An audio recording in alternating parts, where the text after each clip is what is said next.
¿Cómo amanecen? ¿Cómo están? Bendecidos, ¿verdad? Espero que en el transcurso de la palabra usted pueda disponer su corazón y recibir todo lo que Dios tiene preparado para usted en este día. Así que le invito a cerrar sus ojos, vamos a hacer una oración y a pedirle al Señor que bendiga esta palabra y que pueda ser de bendición para nosotros. Señor, te doy gracias por este día, por la oportunidad y el privilegio que me das de predicar tu palabra en esta mañana. Te pido que nuestros corazones estén abiertos y dispuestos a recibirla, que seas tú hablándonos personalmente y revelando tu palabra a cada uno de nosotros. Bendícenos y bendice tu palabra, Señor. Te pido que me uses como una herramienta en tus manos, que esta palabra pueda llegar al corazón, a la mente, Señor, y transformar la vida de mis hermanos. En el nombre de Jesús, amén y amén. Permiso, me voy a quitar el tapaboca porque estoy a suficiente distancia de ustedes, ¿verdad? La palabra que les voy a compartir en esta mañana lleva por título Hijos del Rey.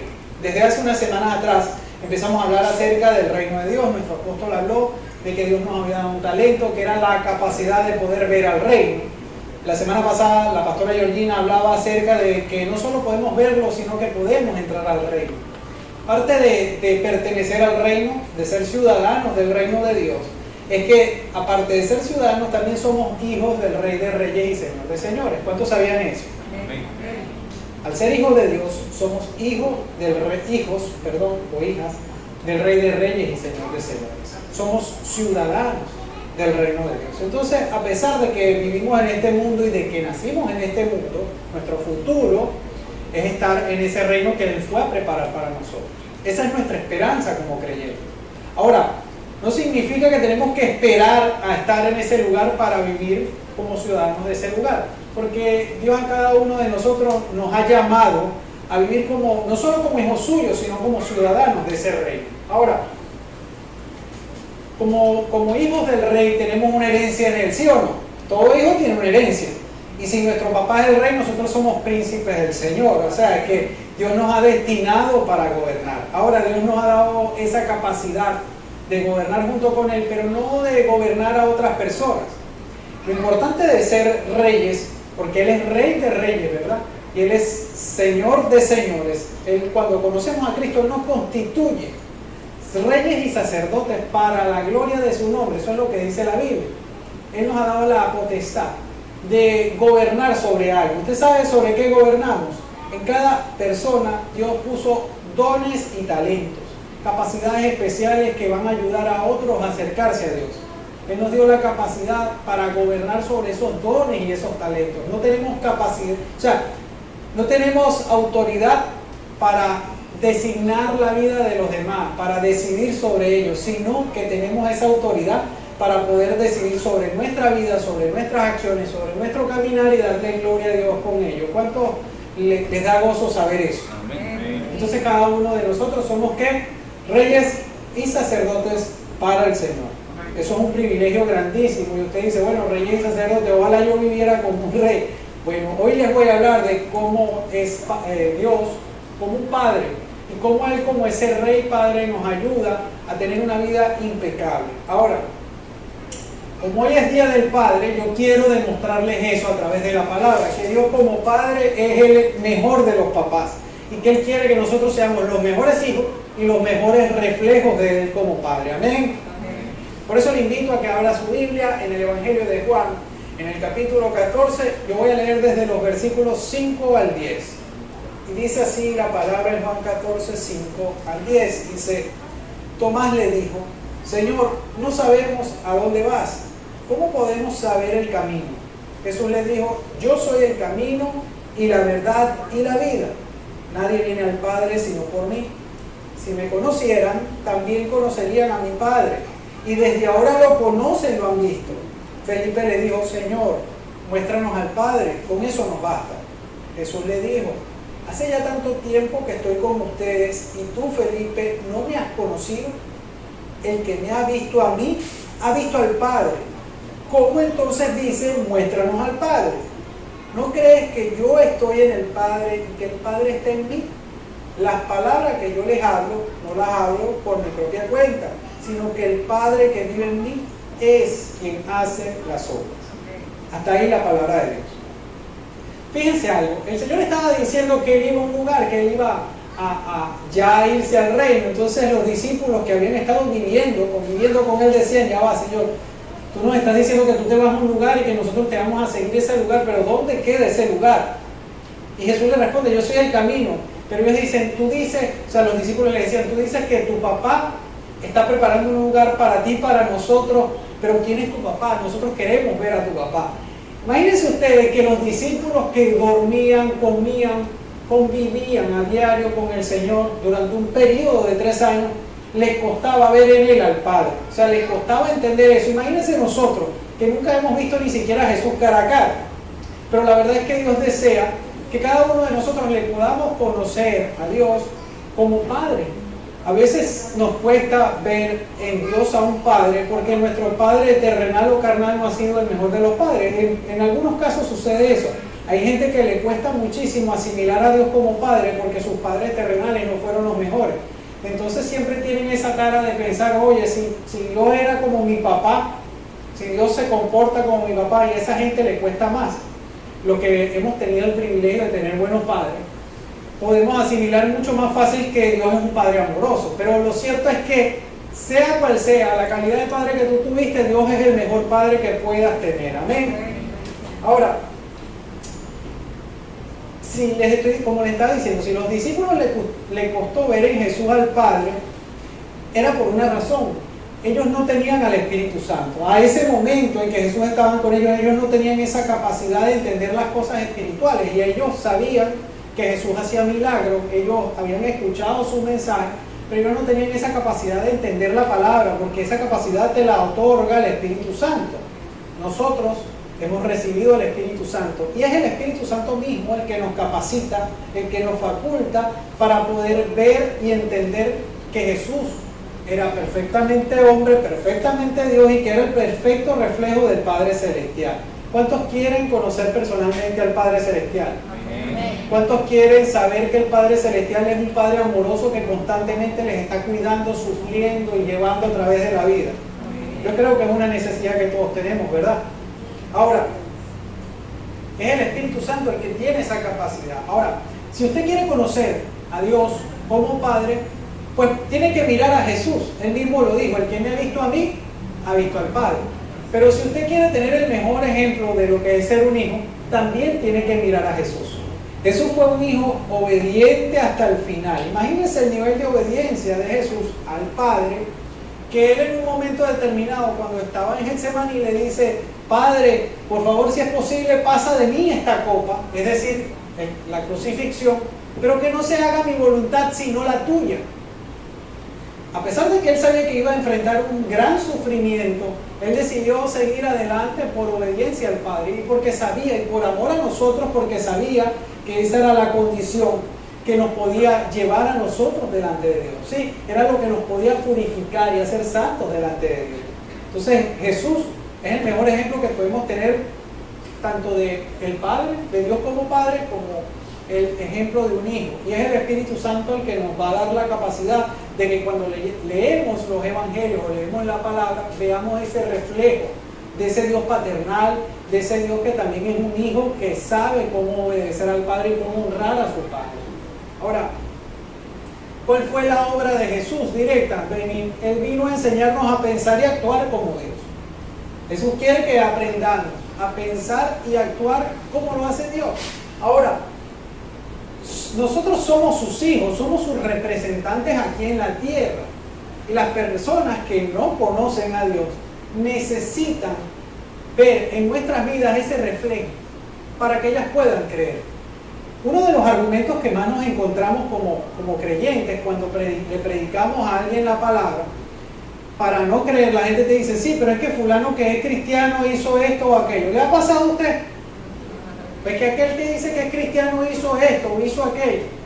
Y lamentablemente nuestro testimonio puede ser una piedra de tropiezo para que alguien crea. Por eso es muy importante que entendamos nuestra posición de embajadores del reino, de representantes de Dios aquí en la tierra. Amén. Porque cuando usted es un embajador, usted va a representar la cultura de ese lugar, de ese país de donde usted está, a donde usted está presente. Por ejemplo, la embajada de Japón aquí en Venezuela, a pesar de que esa casa donde vive el embajador queda en territorio venezolano, ese espacio donde queda la embajada es considerado territorio de Japón. ¿Sí me sigue? El embajador de Japón está en este país viviendo para representar a todos los ciudadanos japoneses que viven acá. Y además de eso, para transmitir la cultura del Japón a los que viven acá. Y eso mismo ocurre con cada uno de nosotros. Al ser embajadores del reino de Dios, debemos conocer la cultura del reino de Dios y debemos representar el reino de Dios. Porque a donde nosotros estemos, eso es territorio del reino de Dios. ¿Sí me entienden? Esta tierra va a ser consumida y va a desaparecer en un momento, pero mientras vivamos aquí es nuestra responsabilidad transmitir el reino de Dios a donde sea que estemos parados. Amén. Por eso debemos asimilar esta responsabilidad con amor. Ahora, la gente quiere ver ese reflejo del reino, ese reflejo del Padre y ese reflejo de ser buenos hijos en nosotros. Y depende de nuestro ejemplo que las personas crean con más facilidad o no crean. Usted puede ser una persona que conoce mucho de la Biblia, o puede ser una persona que hable con mucha elocuencia y que le pueda predicar perfectamente a otro, pero si sus acciones no acompañan esas palabras, a esas personas se le va a hacer mucho más difícil creer, ¿sí o no?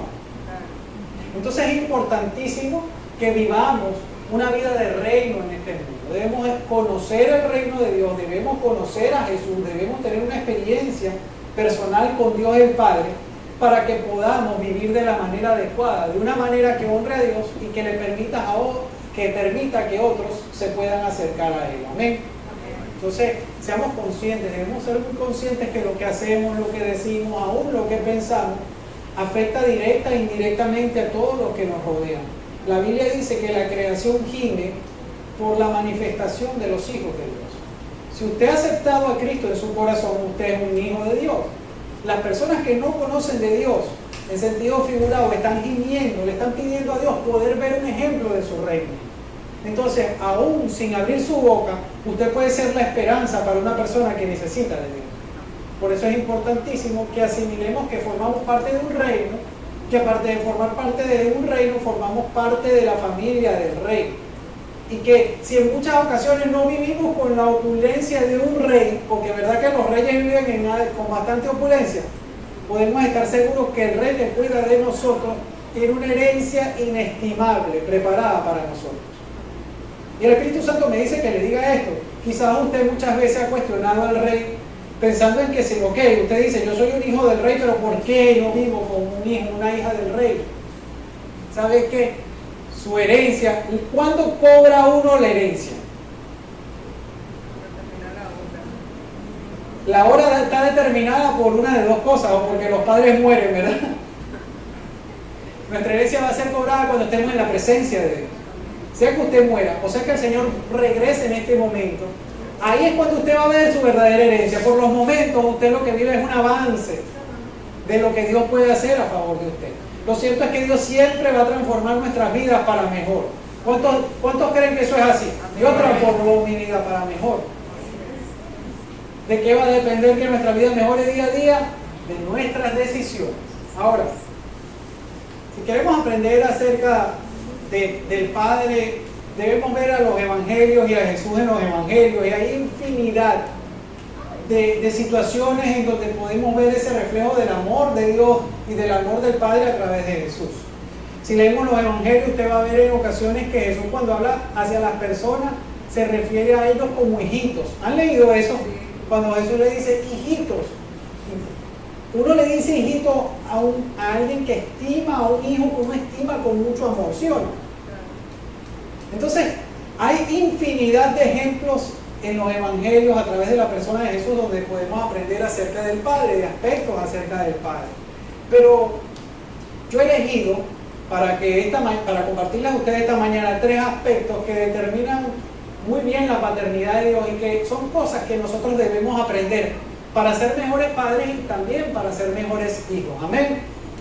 Entonces, ¿cuál es el primer aspecto? Guarda esto en su corazón. Dios da buenas cosas a sus hijos.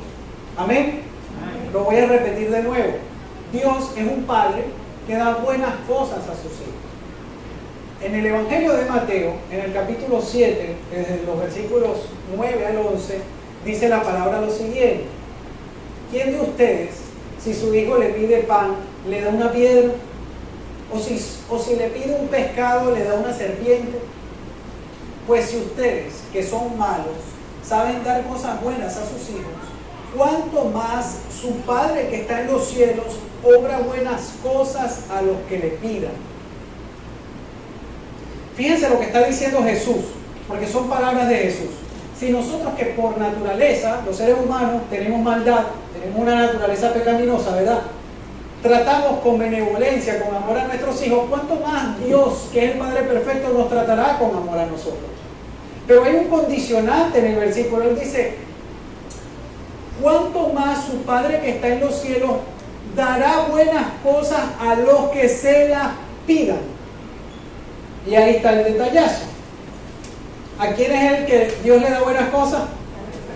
¿A quién se las pide? Para pedir hace falta fe, ¿sí o no? Pero para entender bien esto que les quiero explicar, les voy a poner un ejemplo. Supóngase que usted tiene un hijo adolescente varón, de unos 15 años, y su hijo te dice: papá, te voy a pedir el mejor regalo, el regalo que quiero, lo mejor que me puedes dar. Tú le dices: ah, hijo, ¿qué es lo que tú quieres? Y te dice: quiero un revólver con balas. Wow, usted se queda pensando, ¿verdad? ¿Para qué quiere mi hijo un revólver con balas? ¿Qué es lo primero que puede venir a la mente de un padre cuando un hijo le pide una pistola? Bueno, ¿qué va a hacer mi hijo con esa pistola? ¿Para qué la va a usar? ¿Se hará daño con ella o le hará daño a alguien más con la pistola? Entonces, un padre consciente, ¿verdad?, no le da cosas a sus hijos que puedan hacerle daños a ellos o daños a los demás. ¿Es o no es? Entonces, muchas personas creen que Dios no les responde, o que Dios no los escucha, o que incluso piensan que Dios los ignora. Pero a diferencia de nosotros, Dios conoce nuestro pasado, entiende nuestro presente y también ha visto nuestro futuro. Cuando tú le pides algo a Dios, Dios nunca te va a otorgar nada que pueda hacerte daño a ti o a otra persona, directa o indirectamente, ¿me entiendes? Y hay cosas que, como Dios conoce los tiempos, hay cosas que nosotros pedimos y que nosotros decimos: bueno, son cosas buenas, ¿por qué no recibir esas cosas buenas de Dios? Pero solo Dios sabe en qué tiempo nos conviene recibir cada cosa, ¿es o no es?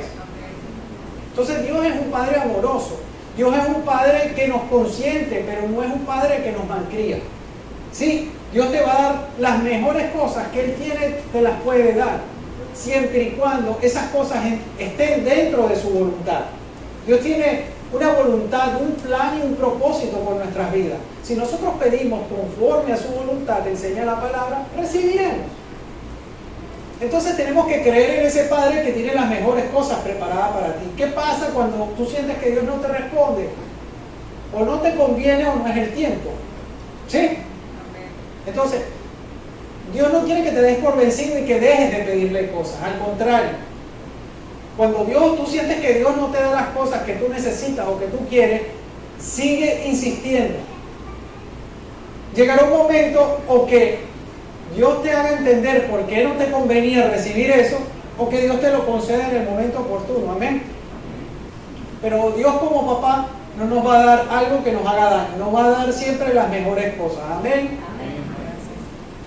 Está un poco flojo hoy, pero métase eso en la cabeza. No piense que Dios no le presta atención o no lo toma en cuenta. Piense en que Dios sabe qué es lo que le conviene y cuándo le conviene. El segundo aspecto de Dios como papá, que es súper importante que lo entendamos y que lo asimilemos, es que al que Dios ama, corrige. Y esto es difícil de asimilar, pero fíjense lo que dice la Biblia en Hebreos 12, versículos 4 al 6. Dice la Biblia lo siguiente: en la lucha que ustedes libran contra el pecado, todavía no han tenido que resistir hasta derramar su sangre. Y ya han olvidado la exhortación que como a hijos se les dirige. Y aquí lo importante de estos versículos dice: hijo mío, no menosprecies la disciplina del Señor, ni te desanimes cuando te reprenda, porque el Señor disciplina al que ama y azota a todo el que recibe por hijo. Qué dura palabra esa de que azota al que recibe por hijo, ¿sí o no? ¿A quién le gusta que lo azote? A nadie. Pero ¿cuántos en alguna ocasión han sido azotados por Dios? Yo he sido azotado por Dios. ¿En qué forma Dios azota? Era ahí lo interesante. Usted sabe que Dios, como es todopoderoso, Él podría librarnos de todos sus problemas en este preciso instante. ¿Usted sabía eso? Pero ¿por qué no lo hace? Muchas veces las personas cuando llegan al Evangelio, a los pies de Cristo, piensan que Dios está ahí para resolverle todos sus problemas, para resolverle literalmente la vida y para quitar todo tropiezo de su vida. Pero resulta que Dios nos dio una capacidad que es el libre albedrío. Nosotros tenemos la capacidad de escoger. Nosotros hemos hecho una cantidad de elecciones que son pecaminosas, que terminan en pecado. Y ese pecado siempre trae en sí una consecuencia. A pesar de que Dios perdona nuestro pecado, no siempre o no nos quita las consecuencias de nuestro pecado para que nosotros seamos corregidos, para que podamos lidiar con esas consecuencias y entender que cada decisión que nosotros tomamos en el presente toca una fibra que reverbera hasta el futuro. ¿Sí me entiende? Es algo muy importante eso. Toda decisión, por importante o sencilla que tú tomes ahorita, va a influir en tu futuro. Entonces, hay que tomar decisiones con sabiduría. A pesar de que Dios en un momento determinado no quite la consecuencia y tú estés sufriendo por la consecuencia de una mala decisión, Dios te garantiza que en medio de ese sufrimiento Él te va a cuidar. Él no te destruye. Él no te cae a palos hasta destruirte. Él permite que tú experimentes la consecuencia de tu decisión para que tú puedas experimentar, por un lado, lo que es tomar buenas y malas decisiones, y por otro lado, para que tú puedas ver que aún en medio de las circunstancias más difíciles, Él estuvo allí como un papá cuidando. La Biblia dice, por ejemplo, corrige al niño con vara. ¿Usted sabía eso? La Biblia dice que a los niños hay que pegarle con una vara. Usted dice, ¿cómo? ¿Y la lomna? Pero ¿sabe qué dice? Después que dice eso, dice, porque si no lo corrige cuando fuese mayor, te va a dejar en vergüenza. Ahora, la Biblia no está diciendo agarra un palo y cada vez que tu hijo hace algo malo cae a palazos, sino que habla del poder de la corrección. Y el poder de la corrección es no actuar en ira.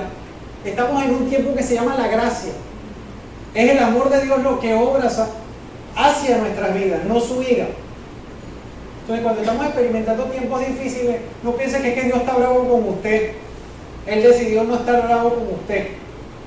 Pero como un buen padre, como un padre responsable que es, Él necesita que aprendamos de nuestros errores. Amén. Amén. Lo más difícil de aprender en este mundo es por experiencia ajena. ¿Es o no es? Cuando a uno le quedan las cosas bien claras, cuando uno mete la pata y se da cuenta que metió la pata. ¿Sí o no? A mí todo el tiempo me pasa. Después que metí la pata, hago retrospección y dije, ¿dónde fue que fallé? Ah, fue en esto. Ahí tienes una buena lección para no volver a cometer el mismo error. Entonces, acuérdese esto, al que Dios ama, disciplina. Si tú estás siendo disciplinado por Dios, no pienses que Dios quiere destruirte, lo está permitiendo porque te ama. Amén. Amén. ¿Cuántos creen que Dios les ama? Amén. Eso es importantísimo, que lo guarde muy profundo en su corazón, para que en el momento de la debilidad, cuando usted se sienta fuertemente golpeado por las circunstancias, usted entiende que Dios no lo ha desamparado en ese punto. El tercer aspecto de Dios como papá, que quiero que nos quede muy arraigados en el corazón en esta mañana, es que Dios es un padre imparcial. Quiero leerles primera de Pedro capítulo 1, versículo 17. Yo les voy a leer este versículo en la Nueva Traducción Viviente porque creo que es donde se explica mejor, ¿no? Donde se puede entender mejor. Y escuche con atención cómo dice el versículo. Dice, primera de Pedro 1, 17, dice, y recuerden que el Padre Celestial, a quienes ustedes oran, no tiene favoritos. Él los juzgará o los recompensará según lo que hagan. Así que tienen que vivir con un reverente temor de Él mientras sean extranjeros en la tierra. Él nos llama a vivir con un temor reverente. Y Él dice algo muy importante, Él no tiene favoritos. Él nos va a juzgar según las cosas que nosotros hagamos. Ustedes saben que toda la humanidad va a ser juzgada, ¿sí o no? Nosotros los hijos de Dios tenemos un privilegio, no hay un solo juicio. Y a nosotros nos corresponde un juicio que se llama el tribunal de Cristo. Nosotros vamos a ser juzgados allí no para ser castigados, sino al contrario, para ser premiados. Si salimos bien parados en ese juicio, vamos a ser premiados. Vamos a tener que ofrecerle a Dios en la eternidad. Pero si salimos mal parados, sufriremos pérdida. Esa pérdida no significa que seremos separados o alejados de Dios. ¿Me sigue? Pero entienda algo, Dios no tiene, o sea, usted de alguna forma no va a ser eximido de sus acciones por ser hijo de Dios. Al contrario, ser cristiano requiere de nosotros una ética altísima, porque Dios va a ser más estricto con nosotros. ¿Sí me sigue? Mira, les voy a poner un ejemplo, que no lo puse en los otros servicios, pero que el Señor me lo puso clarito. Usted tiene sus hijos. Imagínense que están pequeños todavía y su hijo, yo tengo un solo hijo, está jugando con un montón de niñitos. Y ahí no hay más papá. Está usted vigilando a su hijo.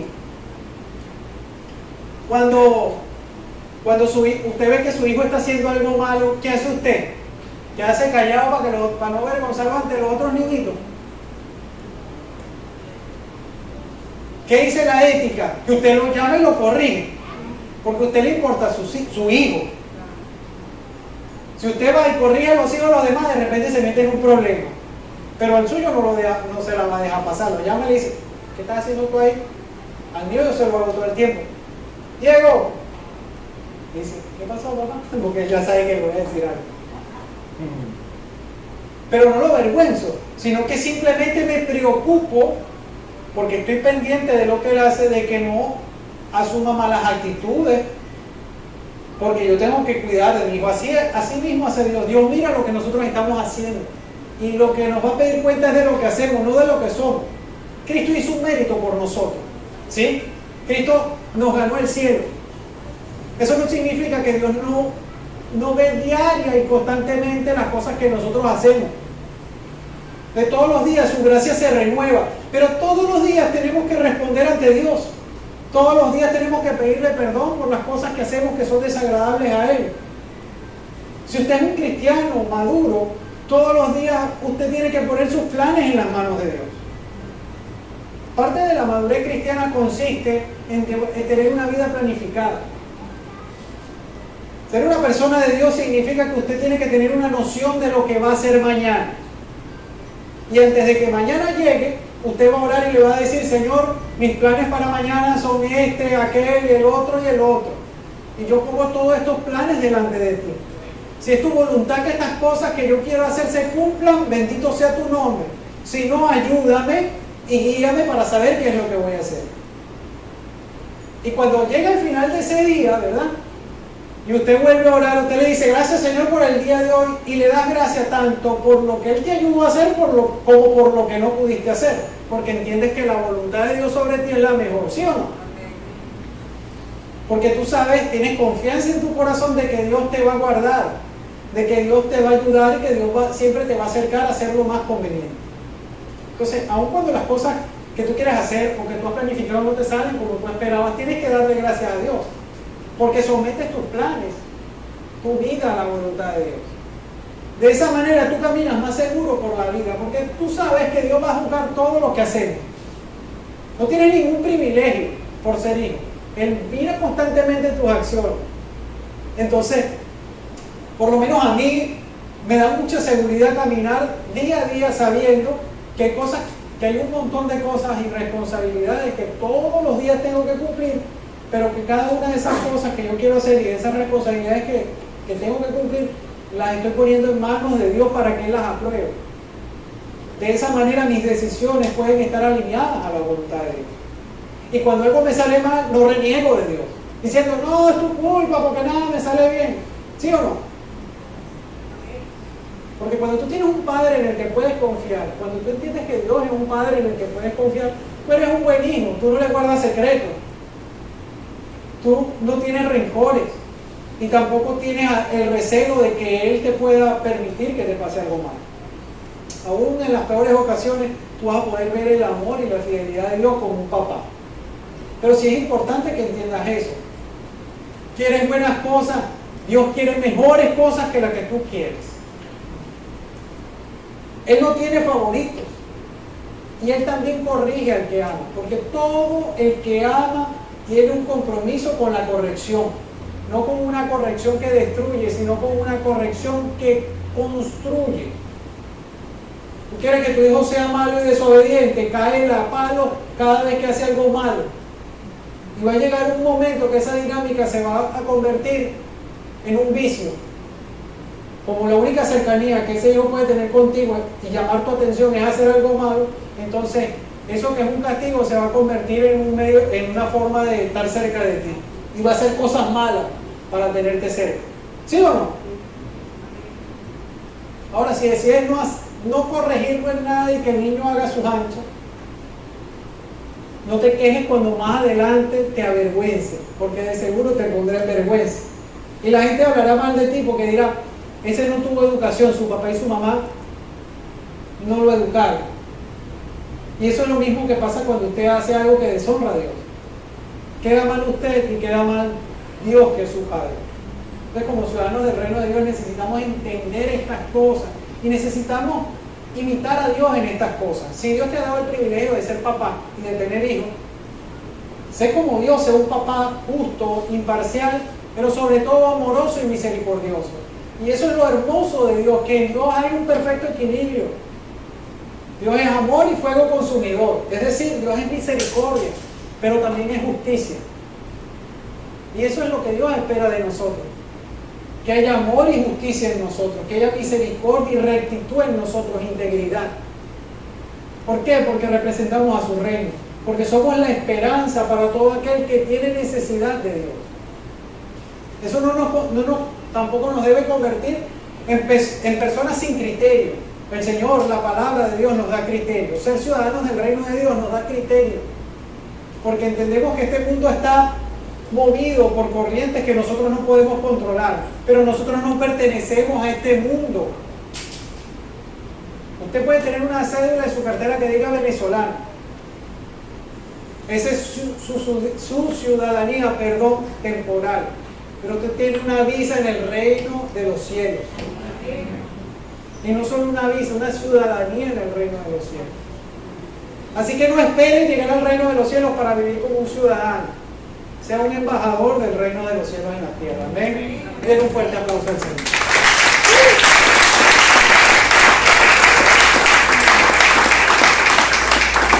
Hay tres cosas de este mensaje que necesito que te lleves en tu corazón, grabadas, arraigadas. La primera es que Jesucristo es nuestro modelo perfecto, tanto de padre como de hijo. Usted necesita un modelo de padre, ponga su mirada en Jesús. Usted necesita un modelo de hijo, ponga también su mirada en Jesús. ¿Quién le va a ayudar a asimilar eso? El Espíritu Santo, que Dios nos ha regalado. El mejor regalo que Dios nos dio es el Espíritu Santo. Ese es el que nos guía, ese es el que nos enseña a través de la palabra. Ese es el que convierte a la Biblia en algo más poderoso que un simple libro que tú lees. Es algo donde tú te ves reflejado, es algo que te instruye día a día. Eso lo logra el Espíritu Santo. Pero necesitamos ese modelo en Jesucristo y necesitamos imitar a Cristo para que ese modelo se haga vivo en nosotros. Amén. Tanto el modelo de un buen padre como de un buen hijo. Lo segundo es que la paternidad de Dios se caracteriza por su amor, pero también por su justicia. Se lo acabo de decir, Dios es bueno y amoroso, pero también es justo y recto. Y como padres terrenales debemos imitar eso de Jesús con nuestros hijos, y no solo con nuestros hijos, con las personas que nos rodean. Sea tolerante, pero sea íntegro también. Sea amoroso, pero ponga límites. Aprenda a decir que no. Aprenda también a decir que sí cuando es conveniente. Pero cualquier cosa que usted vaya a hacer, analice, piense, sopese, porque nos conviene hacer más solo cosas que honren a Dios. Cada día tenemos que rendir cuentas de cada cosa que hacemos. Al final de todo, en el tribunal de Cristo, Cristo no nos va a decir, fulano, ¿quién es usted? Porque Él ya lo conoce, nos conoce perfectamente. Él sabe hasta los pensamientos más profundos que hay en nuestra mente. Él lo que nos va a decir es, ¿qué hiciste? Y es allí donde tenemos que tener una limpia conciencia para decirle que todo lo que hicimos Todo lo que hicimos, lo hicimos con la mejor de las intenciones y con la intención de honrarlo. Porque eso es lo que tiene verdadero peso, desear honrar a Dios. Amén. Y lo último es que somos ciudadanos del reino de Dios e hijos del reino, lo que nos convierte en representantes. Nuestras vidas deben reflejar sus principios y valores. Formamos parte de un reino, ese reino está regido por unos principios y unos valores que debemos vivir en nuestras vidas. De nada vale que usted sea un erudito bíblico si su vida no refleja los valores del reino de Dios. Ese es el mensaje más importante que Cristo vino a dar. Cuando empezó su ministerio público, las primeras palabras de Jesús fueron: arrepiéntanse, porque el reino de Dios se ha acercado. Y Él lo que quiere es que entendamos que lo que Adán perdió allá en el jardín del Edén, Él lo vino a recuperar. Él nos puso en este mundo para que gobernemos primordialmente nuestra vida y para que le permitamos a Dios manejar y ayudarnos a atravesar cada una de las circunstancias. ¿Saben qué? Dios quiere darnos gozo, Dios quiere darnos paz. Pero para que Dios nos dé gozo y paz debe estar nuestro corazón completamente dispuesto para Él. En esos momentos cuando usted le quite a Dios, o sea, quite el norte de su vida de Dios y se dé cuenta, no se quede quejándose de que estoy lejos de Dios. Acérquese de buenas a primeras. El diablo te siempre trae culpa. Pero la única intención que tiene el diablo con hacerte sentir culpable es que no vuelvas a Dios. Eres muy sucio, ¿cómo vas a volver a Dios? ¿Sabes qué? Dios siempre ha estado con los brazos abiertos. Aún cuando no lo tenías, que estaba haciendo cosas que quizás eran muy malas, Dios estaba allí para ti. Ahora que eres su hijo, Él no te está esperando con un palo. Él te está esperando con los brazos abiertos, así como los dejó abiertos en la cruz. Porque Él quiere que tu vida sea lo que Él planificó. Amén. Así que tu vida y tu corazón, entrégaselo a Él. Mira que no se lo